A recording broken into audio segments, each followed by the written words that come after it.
Good morning, good afternoon, good evening. Whenever you are watching this video, let me welcome you all to our channel Future Endeavors. Okay, so the time when you will be viewing this video, I think your ICSE physics examination will be over. So now we will be slowly moving on to the term 2 syllabus of the ICSE class 10 examinations physics. So in term 2, there are some quite a few important chapters. Among those, one of the very important chapter is current electricity. So today basically I will be going to start the chapter current electricity. Okay, so let us begin with the chapter current electricity. So I think all of you are enjoying our video, and obviously thank you all of you for supporting our channel, and I hope you all will be supporting our channel like this. So with that, let me begin without wasting much time. So the name of the chapter is current electricity. Okay.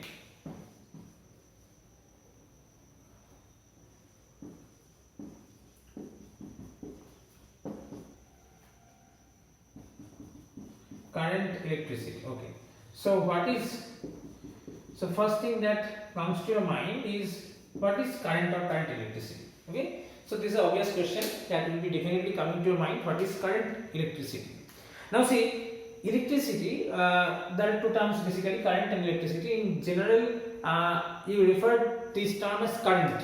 In your houses you say that there is current in the circuit, there is current in the wire. So in general you don't refer it to as current electricity. Obviously the more correct term, more correct definition or more correct term is the current electricity, but we often synonymically use the term current. Okay, isn't it? Okay. So actually what is electricity? Now you know that there are two kinds of charges, positive and negative. Okay, so there are two fundamental charges, positive and negative. Now the accumulation of charges at certain point, whenever there is some accumulation of charges at certain point, you can say that there is electricity, isn't it? And this electricity is basically of two types. One is static electricity and one is current electricity. You must have read about this static electricity in class 8 or some a little bit of part in class 9 also, I think. But in class 10, actually our syllabus deals with current electricity. Okay. So what is current electricity? Now I am saying that electricity can be referred to as an accumulation of charges. Now obviously when the term current is just kept in front of this word electricity, what it denotes is the flow of the charge, flow of electricity. Current, you must have heard of the term river current. What does it mean? That the flowing of the river is the river current. Likewise, whenever the charges are flowing, we can refer that to as current electricity. Okay, so I can define this current electricity or term current as, how can I define it? Okay, so let us consider that, let us consider a conductor, an electrical conductor having certain number of free electrons. You know what is the main difference between a conductor and the insulator? Conductors have free electrons inside them, whereas an insulating material do not have any free electrons. I hope you all have the idea about free electrons. Okay, so now let us quickly move on. If I consider a conducting material of certain length and certain cross section area, and consider that I am an observer sitting at some point here. Okay, I am an observer here sitting at some point here. Okay, I am a small observer. Consider, imagine myself to be a very small observer and sitting at this point. Okay, and I am observing, or rather say I am counting how many charges are moving across this cross section of the conductor. I am just counting how many number of charges are moving across this cross section for a certain number of times. I am making the observation, say for some time, specific time delta t. Okay, so I am making the observation for some specific time delta t, and I am being able to observe that a delta q amount of charges flows across this cross section within this time t. So how much charge is flowing? Charge flowing is delta q within this cross section. Okay, so this is my observation, that I am able to observe that within a time frame of delta t seconds, a certain amount of charge delta q, obviously the SI unit of charge is coulomb, as you know, and the SI unit of time is second. So I am observing that delta q coulomb of charge is flowing across this conductor through or in delta t time seconds. Okay. Now with this I can say, so now current has been defined in physics as, or current electricity rather, it has been defined as, how it has been defined? It has been defined as the rate of flow of charge through a conductor, through a particular cross section area of a conductor, isn't it? Okay, so current electricity can be defined as, generally it is denoted by the letter I. It can be capital I or small I. So I, current electricity, is defined as the rate of flow of charge. So if I say that delta q charge is flowing across this cross section of the conductor within a time frame of delta t seconds, then what is the rate of flow of charge? Obviously, I think all you have been able to answer, it is delta q by delta t. So this is the formula for current electricity, or rather you can say current. Okay, and if I consider the SI unit, of the current, then this must be, the SI unit of current must be coulomb divided by the second, isn't it? Coulomb divided by the second, or I can rather say this as coulomb second inverse. Now this coulomb second inverse has been renamed after the scientist Ampere, and the SI unit of current has been given as ampere. Okay, so SI unit of current is ampere. Okay, it has been named after the scientist Ampere. Okay, so in short it is written as capital A. Okay, so this is the SI unit. So SI unit of current is ampere. I think it is visible to you. SI unit of current is ampere, isn't it? Okay.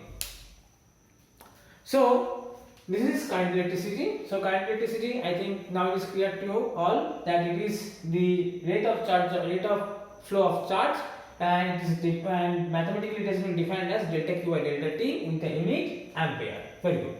So I think one definition you need to be aware of, that what is the definition of 1 ampere. As you know that your examination it might be asked as, how can you define as 1 ampere, or what is 1 ampere. So let us see how can we define 1 ampere. Okay, so you know the formula of current, right? So from that very definition you can very easily define what is 1 ampere. Now let us see what is the formula of current. I am just once again writing it. I equals to delta q by delta t, isn't it? Okay, so see, if the charge flowing across that cross section is say 1 coulomb, and the time frame that we are considering is 1 second, isn't it?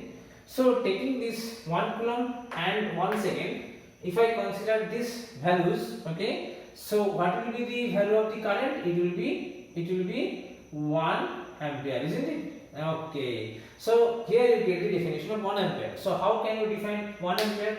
You may just open your notebook and note down the definition. What is the definition? Okay, so see, 1 ampere can be defined as that current when a charge of 1 coulomb flows across a particular cross section of a conductor within a time frame of 1 second. Okay, so again I am just repeating it once again.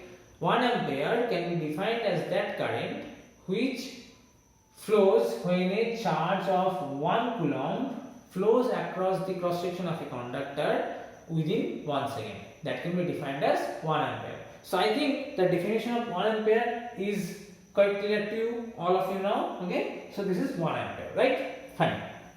Now another question that might be asked to you, or it may be a question of general concept, that when I am saying that a current of 1 ampere is flowing across the cross section of a conductor, can you say that when a current is flowing, actually we define current as the flow of positive charge. Okay, so by convention we consider the current as the flow of positive charge.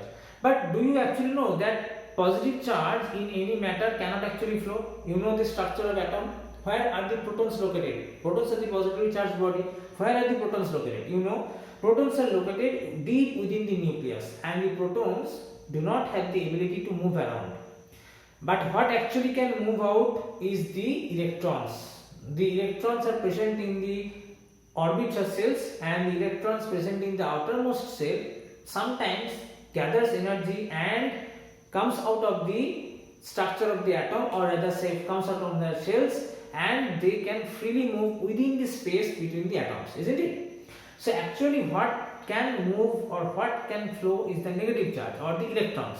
So actually by what you can say, by concept you can say that actually current is the flow of the electrons, but conventionally or traditionally considered current as the flow of positive charge. And in a conductor, remember this, when in a conductor, when I am saying that in a conductor like this, we are saying that the current I is flowing in this direction. Remember that the electrons are flowing in the opposite direction. Electrons are flowing in the opposite direction. So electrons are flowing in this direction. Okay. So we consider conventionally or traditionally current as the flow of positive charge, and we consider the direction of the flow of current as opposite to that of the flow of electrons. Okay. Okay. So now here if I the question that I was just asking, that if I say that how many electrons are passing across a cross section of a conductor when I am saying that 1 ampere current is flowing, can you answer? Just think of it. When I am saying that a current of 1 ampere is flowing across a conductor, how many electrons are actually flowing through that cross section with a time period of 1 second? Can you answer it? It is very simple. See, we know that the charge on one electron, charge on one electron is how much? 1.6 into 10 to the power minus 19 coulomb. This is the charge on one electron, isn't it? Okay, fine. Now, so from this can I write that the 1 coulomb charge will be equivalent to 1 by 1.6 into 10 to the power minus 19 electrons. Can I say this?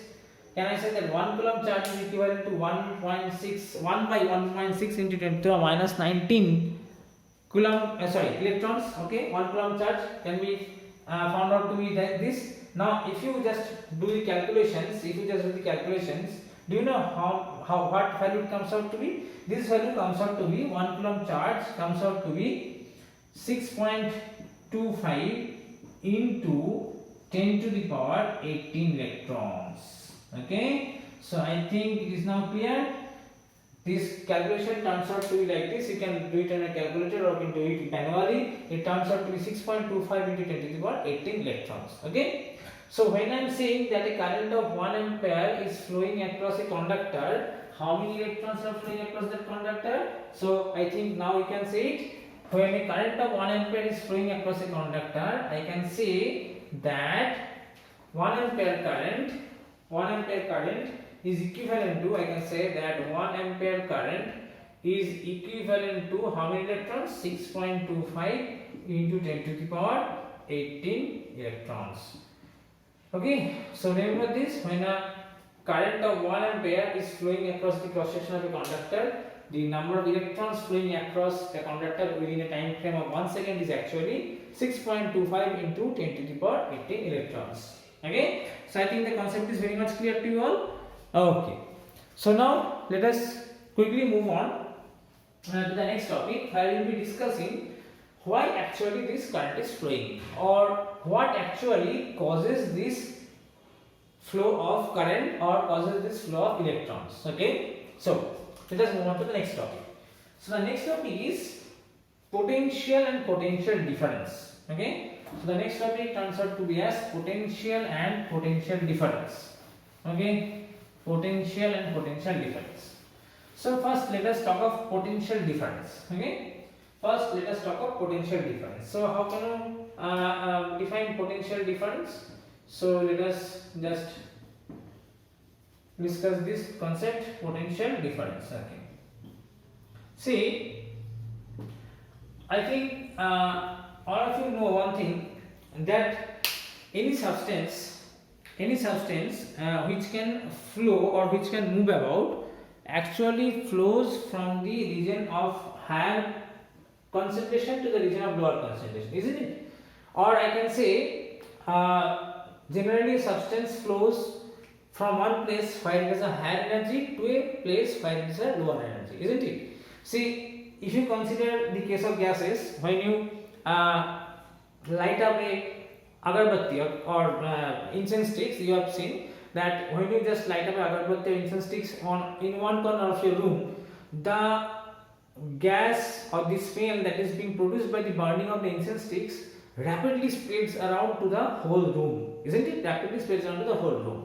Now, why is it that? Because at the corner of the room where you have lighted the incense stick, the concentration of the gases that is being formed is very high, isn't it? Due to the burning of the incense sticks. Now, this gas that is being produced by the burning of the incense sticks tries to spread it out itself to all the other regions of the room, as because at the other points in the room the concentration of that particular gas produced is very low. So basically what it is trying to move about from the region of higher concentration to the region of lower concentration, isn't it? So what actually I am trying to say, I can also demonstrate it with another example. Say if I consider two glass tumblers of the same volume, say of the same volume, okay, same volume, okay, two glass tumblers having of the same volume, isn't it? Now these two glass tumblers are placed at two different heights. Okay, these two glass tumblers are placed at two different heights. Okay, placed at two different heights. Okay, so if I consider these two glass tumblers placed at two different heights, what happens here? See, now when I say that it is being placed at a height of, say this height is already, this is placed at a height of h from the first tumbler. Okay, this is the first tumbler. Say this is the first container, this is the second container. Okay, now both the container contains certain amount of water. Say they are filled totally with water. Consider that they are filled totally with water. This is also, say this is filled, or if I say this is filled half with water, say, okay, half with water. So say this is maybe full with water, and if I consider, say this is half filled with water, okay, half filled with water, okay. So I can say that both these containers, now if they are connected through a certain pipe, okay, then what happens? If they are connected to a certain pipe, what happens? The water suddenly starts flowing from the container which is having a higher volume of water to the container which is having a lower volume of water or lesser volume of water, isn't it? Now, and it flows until if I, okay, so let us just remove this difference of height.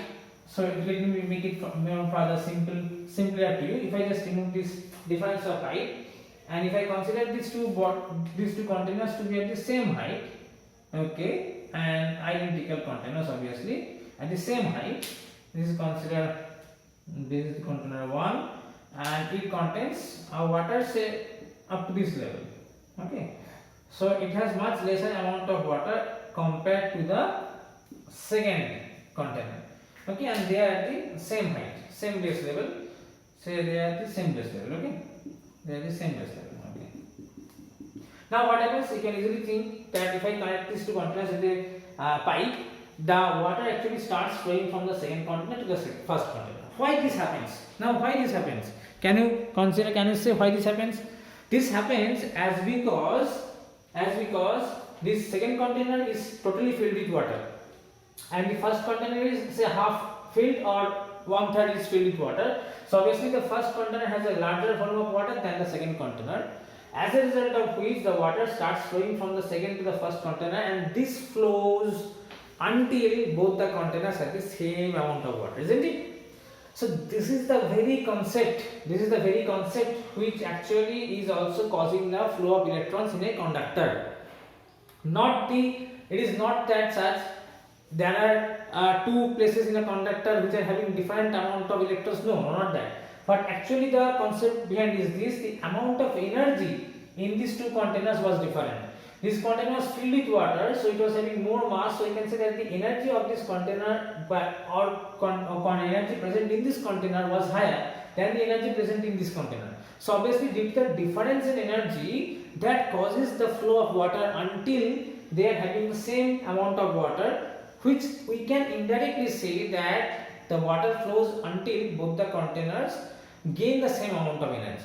Okay, isn't it? So this is the concept which actually causes the water to flow. Now this difference in water that actually is causing the water to flow can be regarded as the potential difference. So I think you might have got a little concept of what is the fact potential difference is, isn't it?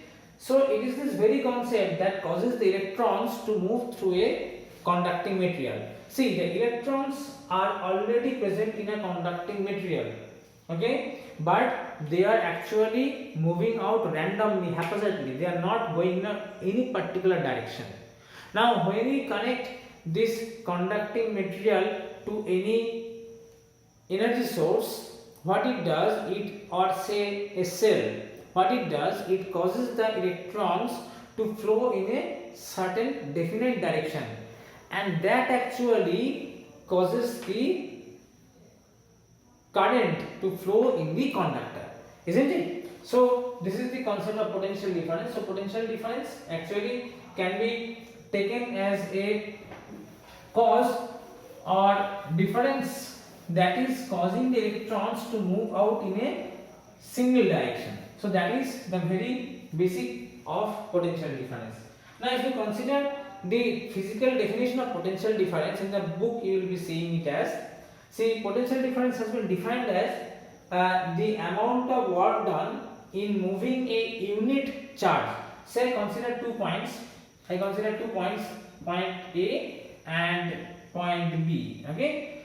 I will say certain amount of charge placed at this point B. Say I have total charge Q placed at this point B. Now I need to move this charge Q to this point A, from point B to point A, and in this process I do a work of W joule work, okay. Now if I do W joule work in moving the charge, total charge of Q coulomb, then what will be the work done moving 1 meter of charge?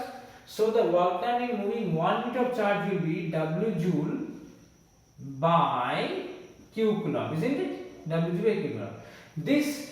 This mathematical definition, W by Q, that is the work done per unit charge, has been defined as potential difference in physics, okay. So this is the definition of potential difference, okay. So potential difference is nothing but the work done in moving a unit positive charge from point B to point A. So this is actually potential difference.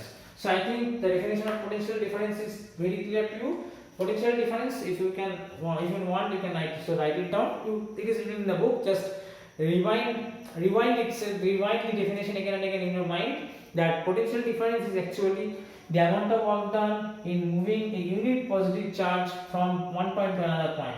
This is the definition of potential difference. And if I consider the SI unit, I think SI unit you will be thinking of it as joule coulomb inverse, but in short this is written as volt, okay. In symbolic form it is written as capital V.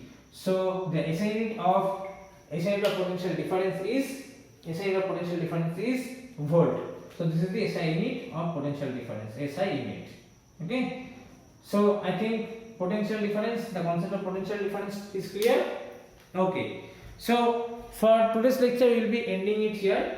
In the next lecture we will be discussing about the potential of a point, okay. So till then, enjoy your learnings, enjoy your study. Until then, take care, goodbye, okay, thank you.